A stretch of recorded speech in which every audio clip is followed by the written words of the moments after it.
एक राजा को बाज बहुत पसंद थे क्योंकि बाज बहुत ऊंचा उड़ते हैं और दूर से देख सकते हैं, मतलब उनकी दूरदृष्टि होती है। और एक बार उनको बाज के दो छोटे छोटे बच्चे गिफ्ट मिलते हैं और राजा को वो बड़े प्यारे लगते हैं और वो अपने सेवक को बुलाता है और बोलता है कि इन बच्चों का अच्छे से ध्यान रखना, इनका पालन पोषण करो और मैं थोड़े दिन के बाद आऊंगा देखने के लिए, इनको पूरा शाही तरीके से और बहुत अच्छे से पालो।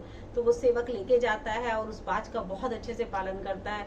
थोड़े दिन के बाद राजा को याद आता है कि भाई वो बाज के बच्चों को जाके देखता हूँ कि बड़े हो गए होंगे, अब तो बड़े प्यारे हो गए होंगे, उड़ने लगे होंगे।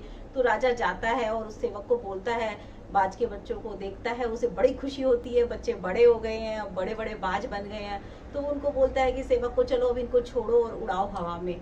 तो वो बाज के बच्चों को छोड़ता है, बाज के बच्चे उड़ते हैं, बाज बन गए हैं, बच्चे नहीं रहे हैं, अब वो उड़ते हैं और एक तो बहुत ऊंचा उड़ जाता है, दूसरा जाके दीवार पर बैठ जाता है। तो राजा बोलता है, अरे इसको भी उड़ाओ, ये उड़ क्यों नहीं रहा है। तो सेवक जाता है, उसको हुश हुश करता है, उसको उड़ाने की कोशिश करता है, लेकिन वो दूसरे वाला बाज उड़ता ही नहीं है। तो राजा बड़ा परेशान होता है, उसको सेवक को बोलता है कि तुमने इसको ठीक से खिलाया पिलाया है, क्या किया है जो ये उड़ नहीं रहा है। तो सेवक बोलता है कि पता नहीं क्यों नहीं उड़ रहा है।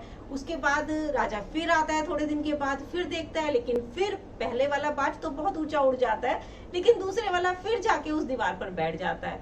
तो राजा पूरा जब बार बार देखता है नहीं हो रहा है तो पूरे शहर में ऐलान करा देता है कि जो भी इस दूसरे बाज को उड़ा देगा तो मैं उसको बहुत बड़ा इनाम दूंगा। बहुत सारे लोग आते हैं, बहुत कोशिश करते हैं उस बाज को उड़ाने की, लेकिन वो दूसरे वाला बाज उड़ना शुरू करता है और जाके वो दीवार पर बैठ जाता है। अब राजा बहुत परेशान कि ये उड़ क्यों नहीं रहा है, ये उड़ क्यों नहीं रहा है। और लास्ट में एक गरीब सा आदमी आता है जो देखने में भी कोई विद्वान नहीं लग रहा है, बहुत होशियार नहीं लग रहा है। वो बोलता है, राजा जी मैं उड़ा दूंगा आपके बाज को। तो राजा सोचता है चलो सबको तो चांस दिया, इसको भी एक चांस दे के देख लेते हैं, तू भी ट्राई कर ले। तो वो जाता है और थोड़ी देर के बाद आके बोलता है कि राजा जी अब वो बाज भी बहुत ऊंचा उड़ रहा है और वो अब उड़ सकता है। तो राजा बोलता है, भाई तुमने ऐसा क्या किया, एक से बढ़कर एक विद्वान आ गए, उन्होंने सब कुछ कर लिया, तुमने क्या कर दिया ऐसा।